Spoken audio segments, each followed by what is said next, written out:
खुदा में यसु मसीह के बाबरकत अजीम और फतह बख्श नाम में आप सब की सलामती हो।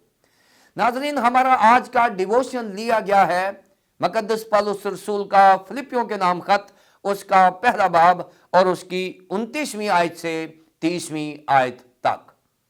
फिलिपियों के नाम पौलुस रसूल का खत, उसका पहला बाब, उसकी 29वीं और 30वीं आयत कलाम मुकद्दस में यूं मरकूम है, क्योंकि मसीह की खातर तुम पर यह फजल हुआ कि ना फक्त उस पर ईमान लाओ बल्कि उसकी खातर दुख भी सहो, और तुम उसी तरह जांफशानी करते हो जिस तरह मुझे करते देखा था, और अब भी सुनते हो कि मैं वैसी ही करता हूं।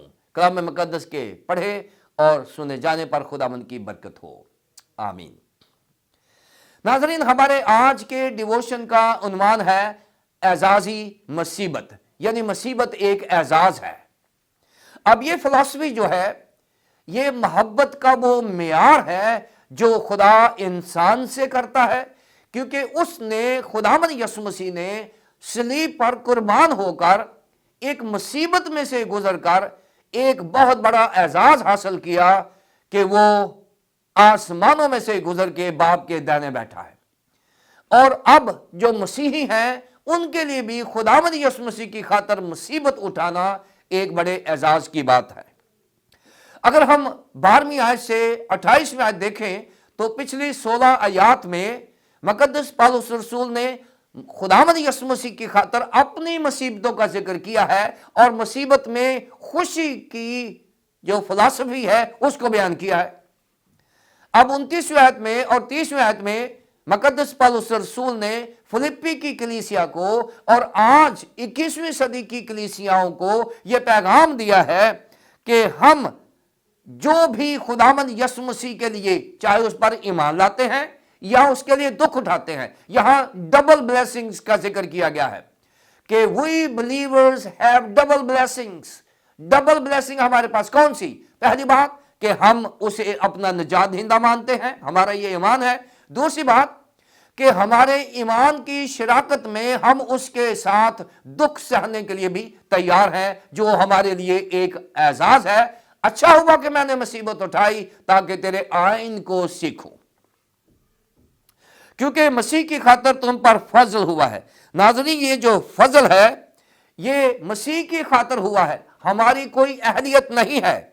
और यहां खरीजुमाए लफ्ज है जो फजल के लिए इस्तेमाल हुआ है, यानी वो इस्तेहकाक जिसके हम हकदार नहीं हैं। अगर हम उस पर ईमान लाते हैं तो ये भी खुदा का फजल है, अगर हम उसके लिए दुख उठाते हैं तो ये भी खुदा का फजल है। क्योंकि बहुत ज़कात हमने देखा है, अगर कोई किसी के ऊपर मुसीबत आती है तो फिर हम खुदावंद यसु मसीह से हटकर कब्रों का, पीरों का या दीगर दुनियावी सहारों पर भरोसा करते हैं और हम मुसीबत में दुख उठाना पसंद नहीं करते। लेकिन मुसीबत में दुख उठाने के लिए भी खुदा का फजल दरकार है, जिसे खरीजुमाए कहा गया है कि बगैर फजल के हम कभी भी नहीं दुख उठा सकते। और ये हमारे लिए एजाज है, डबल एजाज है कि हम उस पर ईमान भी रखते हैं और अपने ईमान की शराकत में हम उसके साथ दुख भी उठाते हैं।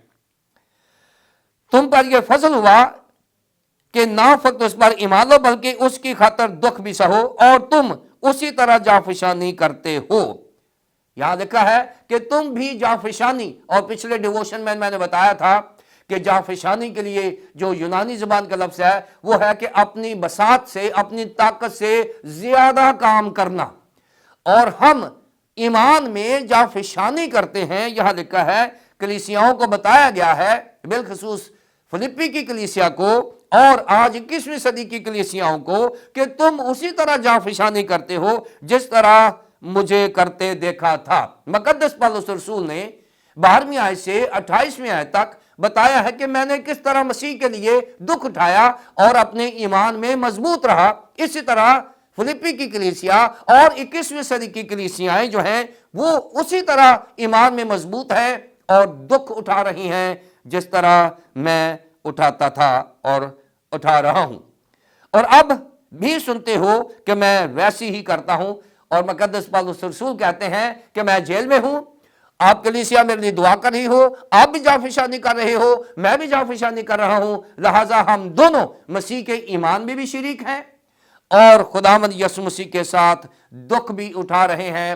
ناظرین، خداوند یسوع مسیح پر ایمان لانا ہی کافی نہیں ہے، بلکہ ہمیں اس کے ساتھ دکھوں میں اشتراک بھی ضروری ہے، دکھوں میں شریک ہونا بھی ضروری ہے۔